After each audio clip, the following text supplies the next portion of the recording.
네, 오늘은 직무를 이행하는 성도와 교회라는 제목으로 하나님 말씀 증거할 때 많은 은혜를 받으시기 바랍니다. 예수님께서 공생애 활동을 하시던 기간에는 많은 사람들이 예수님을 따랐습니다. 그 오병이어 기적 사건에 따르면은 그 당시 예수님 말씀을 들으러 온 사람들이 장정만 5천 명이라고 했습니다. 물론 그 모인 5천 명 넘는 사람들이 전부 다 예수님을 열렬하게 추종했던 사람들은 아니었겠죠. 대부분은 아마도 그 당시 인기에 편승한 사람들이었습니다. 근데 그 많던 사람들이 예수님께서 십자가에 달려 돌아가실 때는 다 사라져 없었습니다. 오히려 예수님을 십자가에 못 박을 하고 이렇게 아우성치던 사람들 중에 그 사람들이 포함되어 있었겠죠. 예수님께서 십자가에 달려 돌아가실 때는 예수님을 3년 동안 따라다니던 제자들마저 다 도망치고 그저 여인들 몇 명만 그 곁에 남았을 뿐이었습니다. 근데 부활의 주님께서 그렇게 다 도망가고 흩어진 제자들을 다시 불러 모으셨습니다. 이렇게 제자들을 불러 모으시는 과정에 성경에는 정확하게 기록되어 있지는 않지만 그 가운데 다시 예수님께로 모여든 사람들도 분명히 덜어 있었겠지요. 예수님께서 승천하실 때 모였던 사람들을 성경에는 그들이다라고 지칭을 했습니다. 그들, 그러니까 제자들과 여인들과 그 외에 따르던 사람들인데 정확한 명단이나 또 수치가 기록되어 있지 않습니다. 그리고 이제 예수님 말씀대로 이제 그들이 마가 다락방에 모여서 기도했는데 지난 시간 말씀에 보면은 예수님의 제자들과 더불어 여인들, 예수님의 아우들까지만 기록이 되어 있고 다른 사람들에 대해서는 기록이 되어 있지 않다가 오늘 말씀을 보니까 그 수가 약 120명이라고 했습니다. 처음부터 그 숫자였는지 예수님께서는 분명히 12명의 제자들을 다시 부르셨는데 그 과정에 3, 4, 5 모인 사람들이 나중에 합쳐보니까 120명이 된 건지 아니면 마가 다락방에 모이기 시작하면서부터 그때 또 3, 4, 5 모인 사람들이 합쳐서 120명이었는지 그건 잘 모르지만 어쨌건 이 주님의 마지막 말씀에 순종을 해서 예루살렘을 떠나지 않고 약속하신 성령님을 기다렸던 사람들이 이 제자들 포함 120명 정도가 되었다라는 말입니다. 자, 이 120명이라는 숫자는 많은 숫자라고도 볼 수 있겠지만 또 그렇지 않다고도 볼 수가 있습니다. 그러니까 예수님께서 십자가에 달려 돌아가실 때를 생각해 보면은 다 없어졌잖아요. 몇 명만 남고 다 없어졌잖아요. 그걸 기준으로 보자면은 지금 이 120명은 결코 적은 수가 아니겠죠. 자, 이 120명의 이 성도들은 사도들과 더불어 예수님의 말씀하신 그 약속을 기다렸고 성령 충만함을 받게 됩니다. 이 120명의 성도들이 바로 초대교회, 이 기독교 최초의 사람들이 되는 것이죠. 그러니까 이들로 인해서 교회의 기초가 세워지고 또 열방 가운데 복음이 전파되어 지금 우리 시대에까지 이르게 된 것입니다. 예수님 말씀대로 땅끝까지 복음의 사명을 감당한 바로 그 초석이 된 사람들이 바로 오늘 이 120명의 성도들이었다라고 볼 수가 있는 것이죠. 근데 숫자가 중요합니까?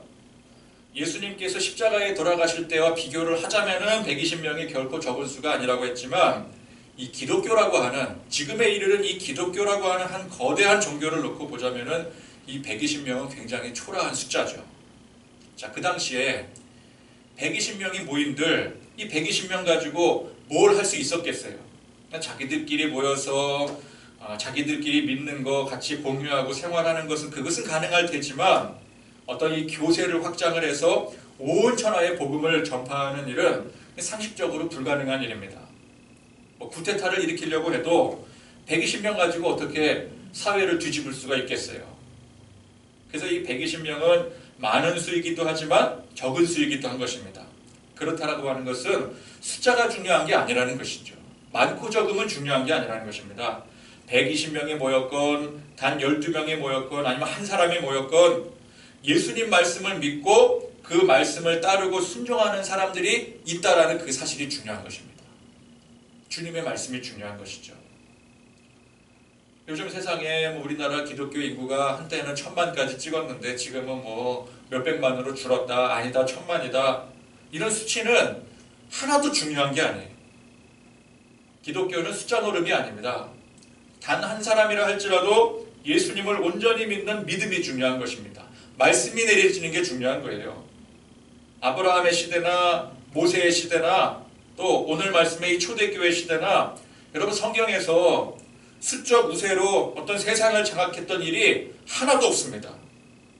그냥 믿는 사람 한 사람 한 사람이 모여서 하나님을 믿는 공동체를 이루고 혹은 예수님을 믿는 이 교회 공동체를 이루는 게 이게 중요한 것입니다. 우리 교회가 우리 주께로 교회가 뭐 규모나 사람 수를 치자면은 어디 가서 명함이나 내밀겠습니까?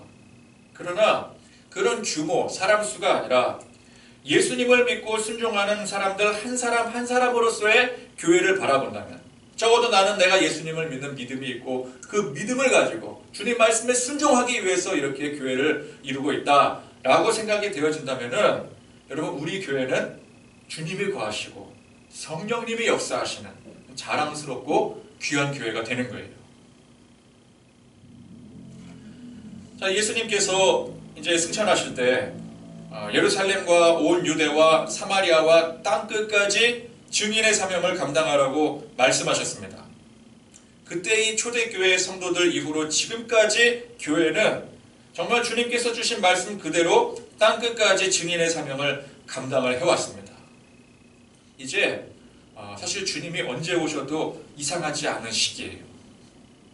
일단은 문자적으로 땅끝까지 복음이 전파되고 있잖아요. 그죠? 물론 아직도 그 가운데 복음이 전파되지 않은 지역이 있기 때문에 우리가 지구촌 구석구석까지 복음 증거할 사명이 남아있지만 그런 마음을 가지고 우리가 기도하고 또는 나가고 선교하고 또 우리 이웃에게 복음을 증거하다가 우리 주님이 오시면 주님이 오시는 게 이상하지가 않은 거예요. 그죠? 그 약속 그대로 이루어져 있으니까 그럼 주님 오시면은 우리는 기쁨과 감격으로 영광 가운데 주님을 맞이하면 되는 것입니다. 그러니까 주님이 언제 오시건 주님께서 주신 이 말씀을 믿고 항상 묵상하고 그 뜻대로 순종하며 복음 증거하는 이 사명은 예나 지금이나 똑같은 거예요. 예수님께서 당장 승천하신 오늘 말씀의 이 사도행전 시대나 그 이후로 2000년이 훨씬 지난 지금이나 교회의 사명은 변함이 없는 것입니다. 오직 주님께서 우리에게 주신 이 말씀, 성령의 충만한 은혜, 복음 증거 이 세 가지예요. 더도 덜도 필요 없이 이 세 가지입니다. 이게 우리에게 주어진 사명입니다.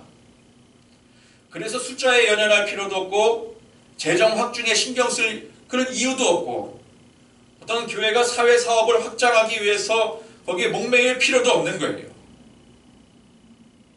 개교회 확장에 심려를 기울일 필요가 없습니다.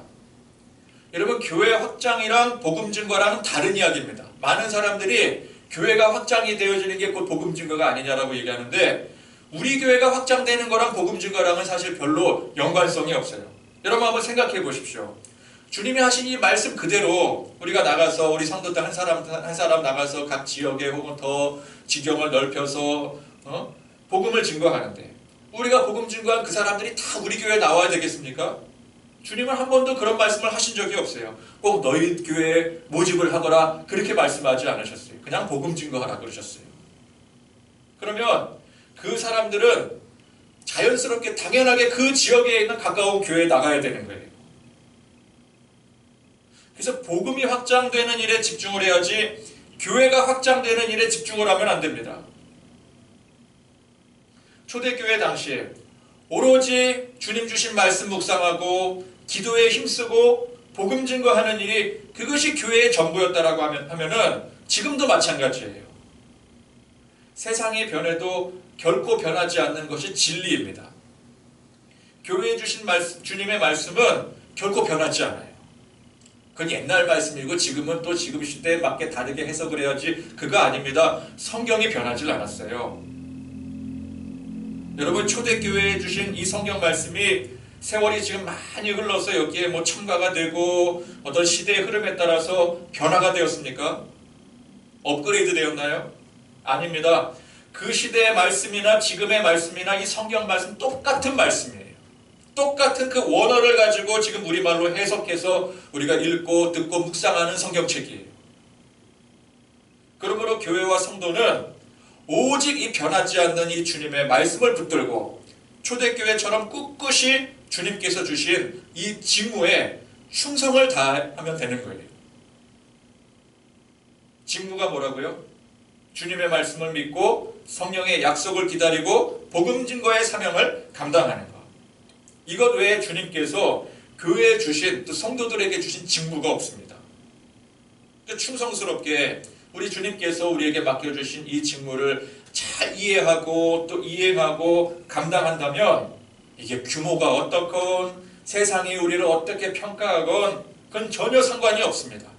오직 우리 주님만이 교회를 바라보시고 판단하시는 거예요. 그래서 우리는 주님께 인정받는 교회가 되어야 되는 것입니다.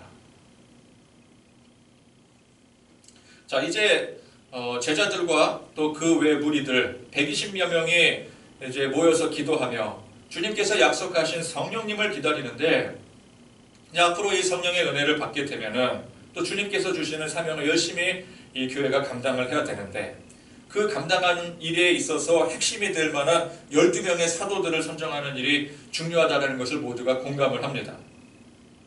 12명의 사도를 선정하는 것은 매우 자연스러운 일이었습니다.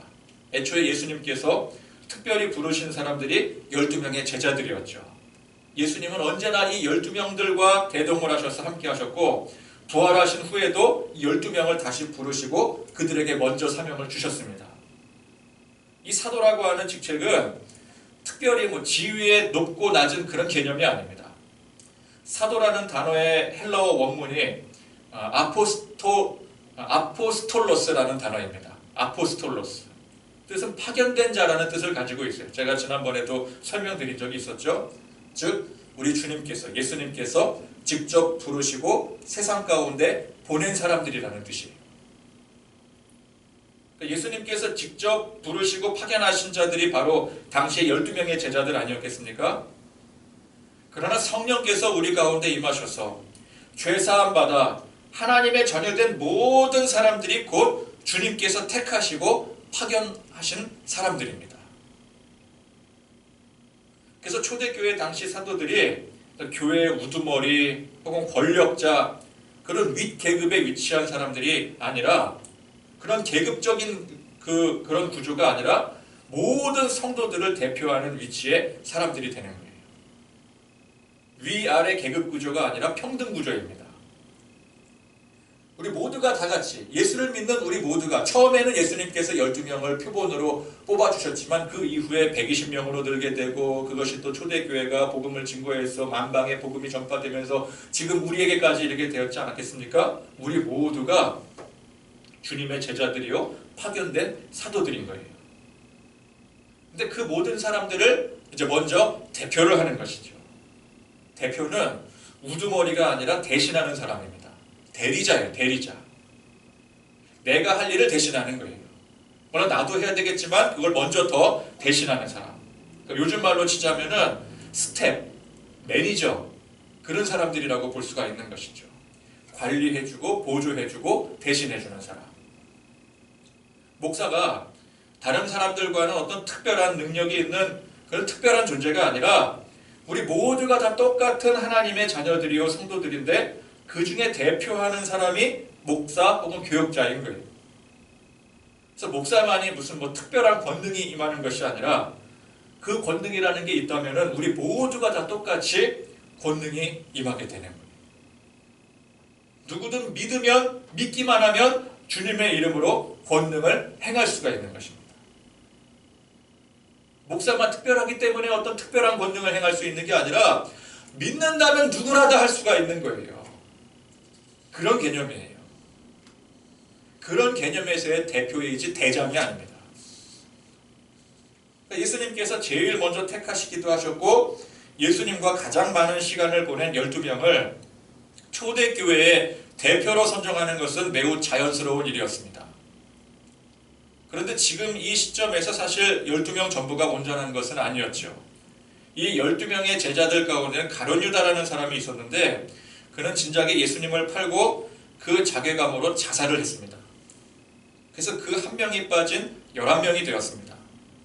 실제로는 지금 11명이 되었지만 애초에 예수님께서 택하신 12명의 의미가 크다고 여겨서 결혼된 그 한 사람을 다시 채우는 게 좋다고 베드로가 그렇게 우선 생각을 했고 모든 사람들이 동의를 했습니다.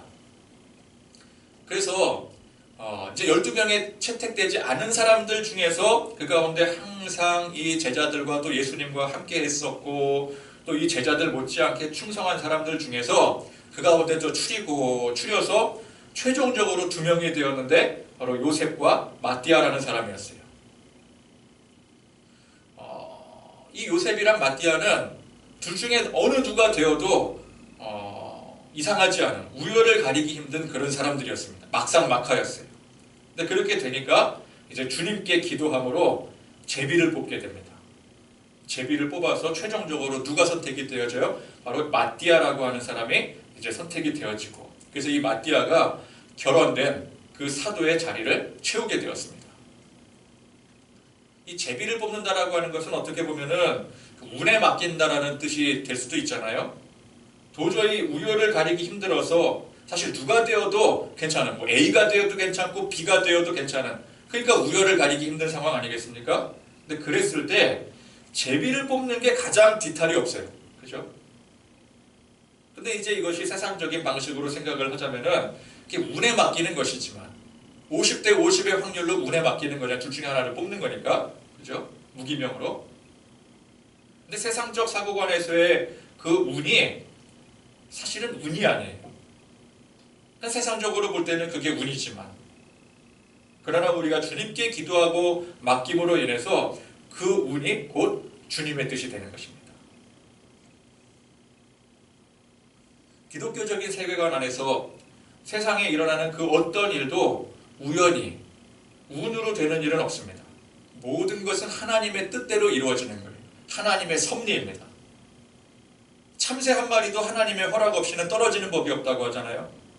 근데 하나님을 믿지 않는 사람들에게는 이 모든 일들이, 대부분의 일들이 운으로 또는 우연으로 일어나는 것처럼 보이는 거죠. 그럼 우리가 볼 때, 우리의 이 시각으로, 기독교적인 시점으로 볼 때는 이게 운이 아닌 것입니다. 모든 것이 하나님의 섭리, 하나님의 뜻대로 이루어지는 거예요. 그래서 믿는 성도들은 운이나 우연 이런 것들을 운운하지 않습니다. 그걸 따르지 않아요. 그래서 뭐 보면은 운이 좋게 작용한다라는 의미에서 7이라는 숫자를 뭐 애용을 한다든지, 아니면 어떤 뭐 중요한 시험을 치를 때 절대 그날은 미역국을 먹지 않고 뭐 엿을 먹는다든지, 그러니까 뭐 이렇게 하면은 재수가 없다는 등, 뭐 뭘 해야 애군이 떨어진다느니, 우리 믿는 사람들은 그런 거 따지면 안 되는 거예요. 그런 걸 따지는 거는 자기 믿음이 부족하다는 것을 그대로 여실히 드러내는 행동인 것입니다. 여러분, 전능하신 하나님의 섭리를 믿는 우리가 시험을 앞두고 미역국을 먹으면 어때요? 소화 잘 되면 그거 먹는 게 좋죠. 숫자 7 대신에 4자를 쓰면 어때요? 죽을 사자라고 해서 사람들이 4자를 많이 기피하잖아요. 우리는 그거 사용하는 거예요.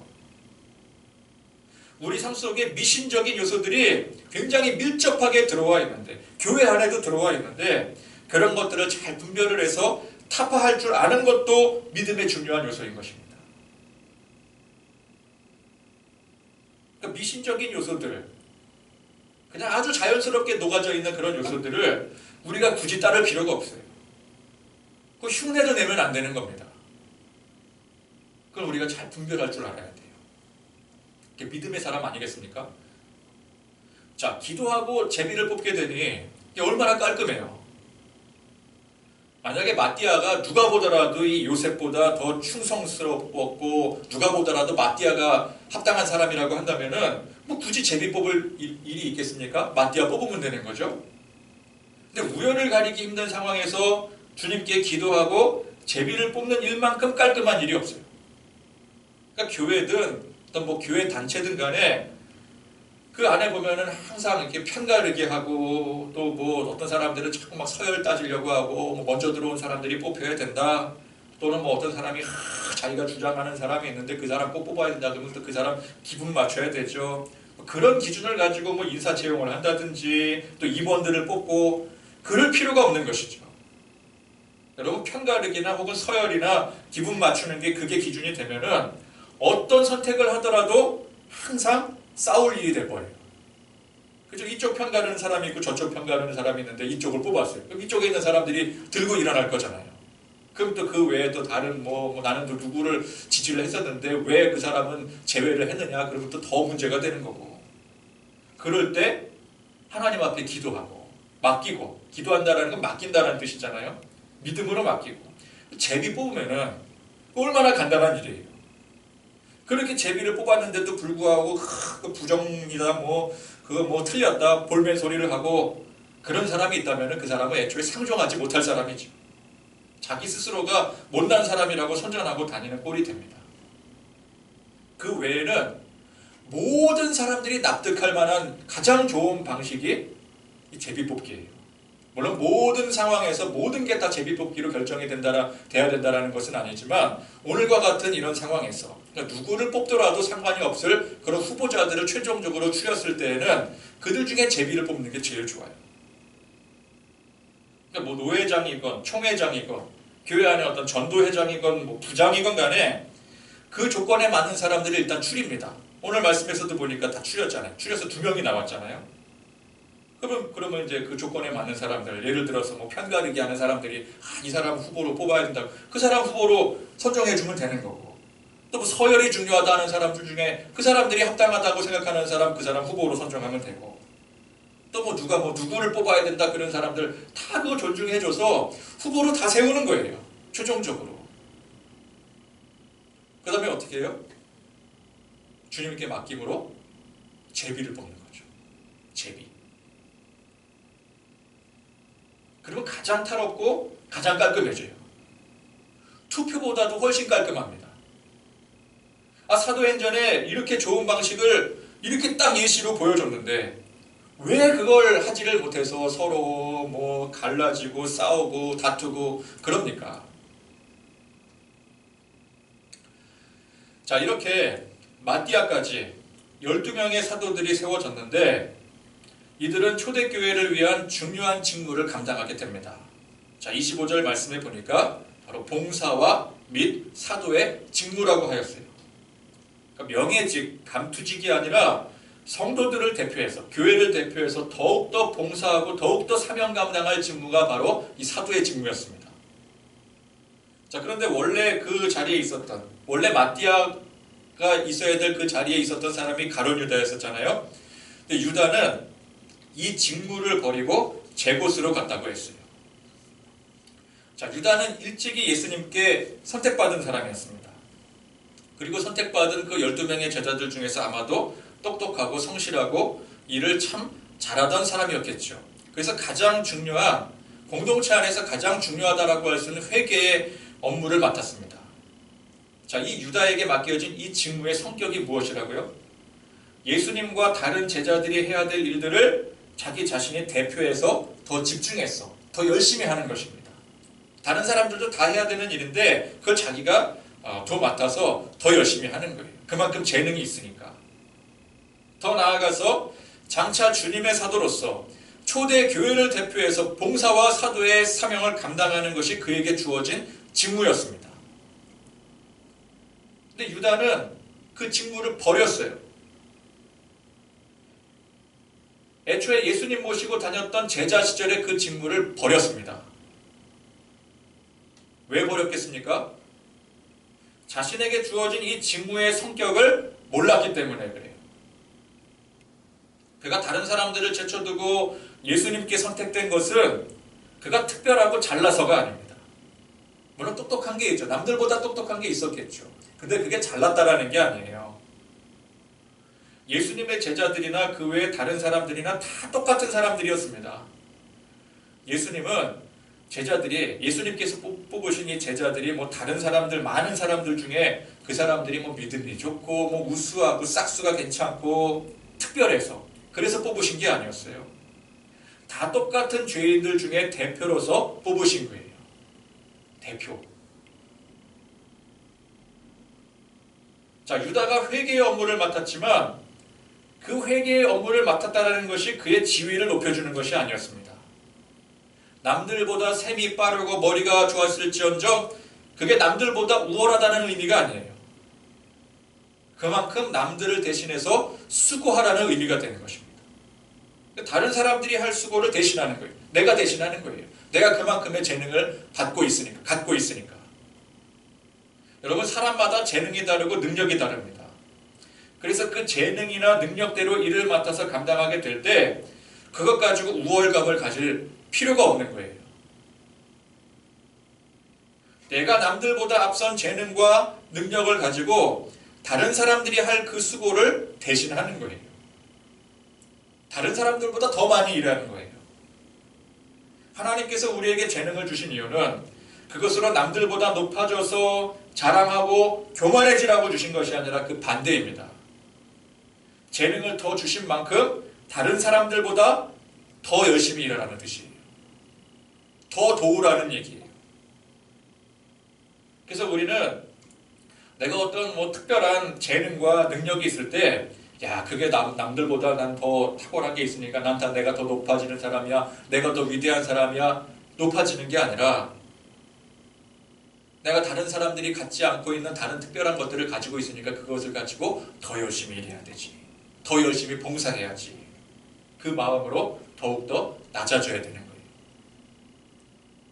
요즘에 세상에 그런 말도 있잖아요. 재능 기부. 그죠? 내가 재능이 있으니까 그 재능을 가지고 더 열심히 사회를 위해서 봉사하고 헌신하고자 하는 마음. 이게 성경과 상통하는 의미예요. 자, 그런데 유다는 어떻게 했다고 했습니까? 그 앞에 복음서에 보니까 그는 도둑이라 돈을 빼돌렸다고 했어요.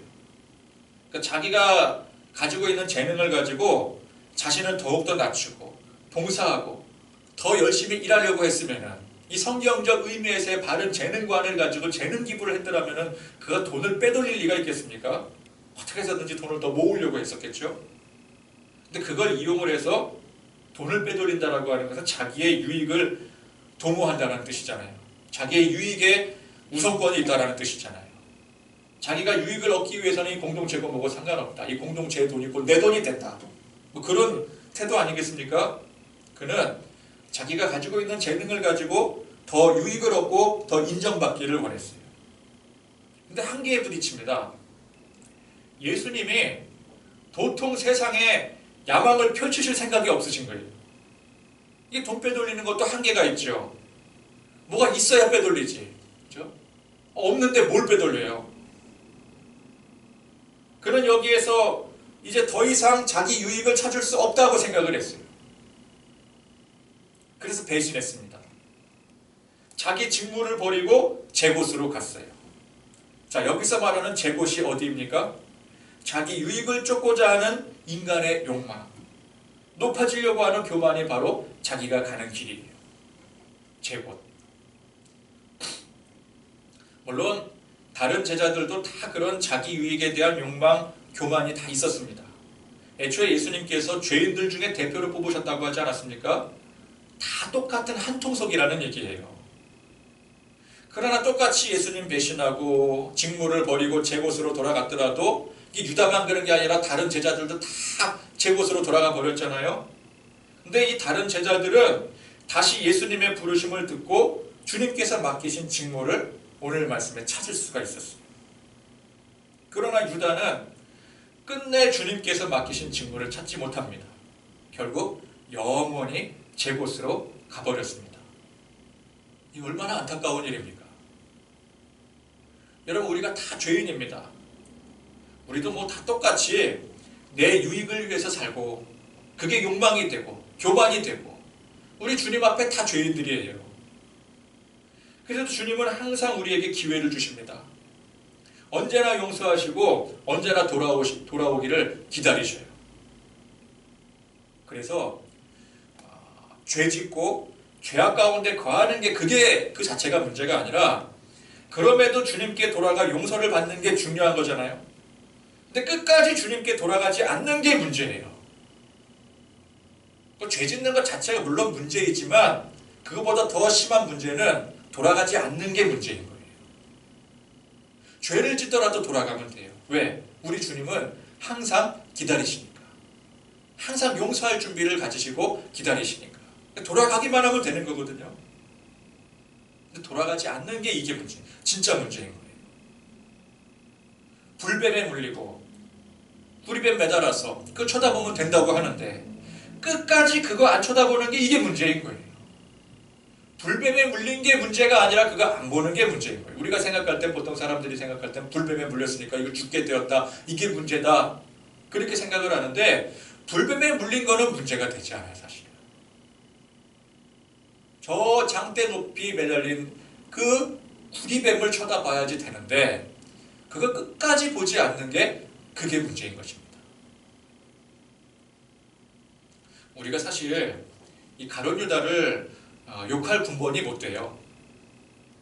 근데 사람들이 이제 가룟 유다 성경 좀 아는 사람들이 가룟 유다는 감히 예수님을 돈 받고 팔지 않았느냐, 이 가증스러운 것. 그러면서 많은 사람들이 유다를 손가락질하고 욕을 합니다. 특히 서양권 사람들은 이 가룟 유다를 굉장히 싫어해요. 아마 인류 역사상 가장 많은 욕을 먹은 사람이 아담과 유다일 거예요. 아담은 왜? 너 때문에 우리가 이 꼴 되었어. 항상 우리는 이제 이 죄에 대해서 원죄에 대해서 얘기할 때는 아담이 그 지목자가 되잖아요. 최초에, 그죠? 네가 선악과 나무를 따먹었기 때문에 우리가 이 고생하는 거 아니냐? 아담이 욕 먹고, 유다는 감히 네가 예수님을 못을 팔아? 그런데 예수님을 돈 받고 판 행위의 근본이 무엇입니까? 오늘 말씀에 직무를 버리고 제 곳으로 가는 거예요. 자기 유익, 세상 욕망, 이 교만의 길이 곧 제 곳입니다. 우리가 원체 죄악된 세상에서 죄인으로 태어나서 죄 짓고 사는 게 그게 자기 길이 되는 거예요. 세상 모든 사람들은 죄 짓고 사는 게 하나도 어색하지 않습니다. 여러분, 죄라는 게 꼭 사람 해하고 뭐 범법을 행해야지만 그게 죄입니까? 하나님을 떠나 사는 모든 게 다 죄인 거예요. 하나님을 떠나면요, 아무리 세상에서 법을 잘 지키고 착하고 선하게 살아도 그게 죄인 거예요. 그러니까 우리는 죄 짓고 사는 게 사실은 하나도 어색하지 않아요. 그러니까 하나님을 떠나 사는 게 어색하지 않다는 거죠.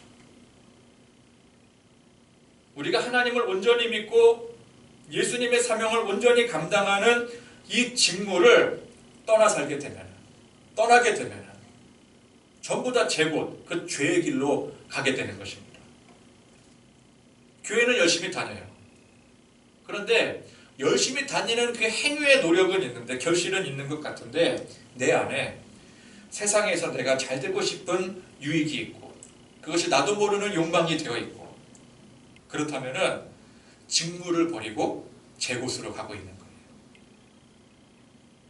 남들 앞에 서서 인정받고 좀 높아지고 싶은 그런 교만이 가득 차 있다면 그 사람도 직무를 버리고 제 곳으로 가고 있는 것입니다. 우리 교회가 좀 더 이렇게 성도들도 많아지고 또 건물도 멋지게 지어서 적어도 이 지역사회에서 인정받고 또 많은 사람들이 축혀 세워지는 그런 교회, 그런 것이 보람이 되고 자부심이 된다면 그 교회도 마찬가지입니다. 직무를 버리고 제 곳으로 가고 있는 거예요. 예수님을 배신하는 게 꼭 유다처럼 돈을 받고 팔아 넘겨야 배신이 아닙니다. 주님께서 우리 각자에게 교회에 주신 직무를 제대로 감당하지 못하면 그게 곧 예수님을 배신하는 거예요. 그러니까 예수님께서 주신 이 직무의 길이 아닌 우리가 가고 싶은 우리 각자의 길로 가는 게 그게 곧 예수님을 배신하는 행위가 되는 것입니다. 초대교회를 이룬 사도들과 성도들, 그들은 원래 처음부터 온전한 사도요 성도들이 아니었습니다. 이들은 가룟 유다와 사실은 똑같은 사람들이었어요. 세상 죄인들이나 다를 바가 없었습니다. 그러나 우리 주님께서는 그런 죄인들을 부르시고 기회를 주시고 성령으로 축복하셔서 마침내 이 주님의 직무를 감당할 사람들로 만드셨어요. 초대교회의 초석이 되게 하셨어요. 우리 모두가 원래 다 죄인입니다. 가룟 유다와 같은 사람이었습니다. 그런데 똑같이 이 제자들을 부르시고 사도로 만드신 것처럼 우리 주님께서 우리를 부르시고 성령의 축복으로 말미암아 주님의 사명자로 삼아 주셨어요. 그래서 우리 모두는 주님의 직무를 감당할 사도들이 된 것입니다. 그래서 이 직무를 버리고 다시 세상으로 내 갈 길로 돌아가면 안 돼요. 기껏 주님께서 우리를 부르시고 은혜 베풀어 주시고 이렇게 바뀌어주셨는데, 직무를 감당하게 해주셨는데 왜 다시 돌아가려고 합니까? 왜 거짓된 욕망의 길을 고집하려고 합니까? 우리가 그냥 주님의 이름 부른다고, 주님의 이름을 찾아 여기에 나온다고 다 온전한 성도요 사도가 되는 게 아닙니다. 우리는 우리 주님께서 우리 각자에게 또 교회에 주신 이 직무의 성격을 명확하게 알아야 돼요. 그리고 그 직무를 떠나지 말아야 돼요. 나는 지금 내 인생에 내가 가고 싶은 길을 향해 가고 있지는 않는가? 내가 가고 싶은 길을 위해서 주님을 찾아 부르짖고 있는지는 않는가? 아니면 나는 지금 주님이 나를 부르시고 주님께서 원하시고 뜻하시는 그 길을 가고 있고 또 가려고 애를 쓰고 있지는 않는가? 무턱대고 믿는다고 신앙생활 할 게 아니라 냉정하게 나 자신을 돌아보고 교회를 돌아볼 줄 알아야 되는 것입니다.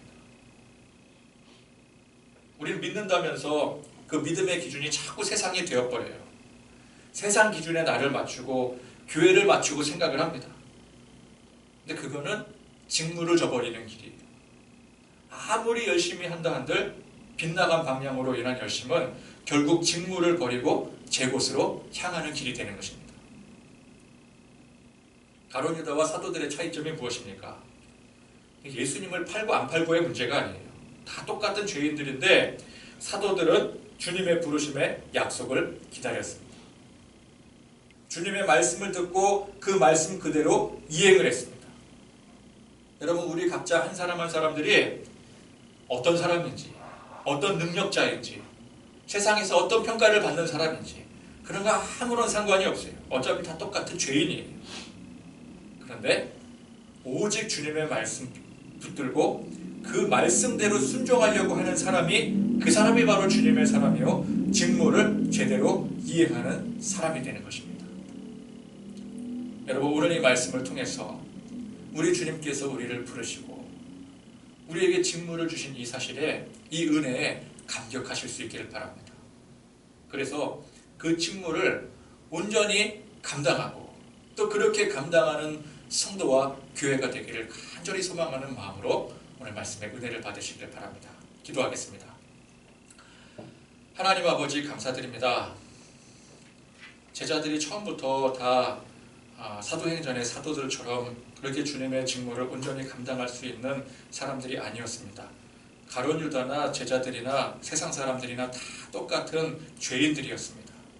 근데 주님께서 그들에게 계속해서 기회를 주시고 오늘 이렇게 세워주시고 성령의 충만한 은혜를 베풀어 주셔서 드디어 마침내 주님의 직무를 온전히 감당할 사람들로 세워주셨음을 우리가 말씀을 통해 깊이 고백을 하고, 우리 또한 처음부터 애초에 우리가 자격이 있어서 주님께서 우리를 이 자리에 부르시고 성도 삼으시고 목사 삼으시고 자녀 삼으신 게 아닌데, 우리 주님께서 기회를 주심으로 은혜를 베풀어 주심으로 우리를 그렇게 바꾸어 주셨는데 그 주님의 은혜에 감격하여 감동하여 오늘 말씀에서처럼 직무를 저버리지 않고 제 직무를 감당할 줄 아는 그런 성도들과 교회 되게 하여 주시옵소서.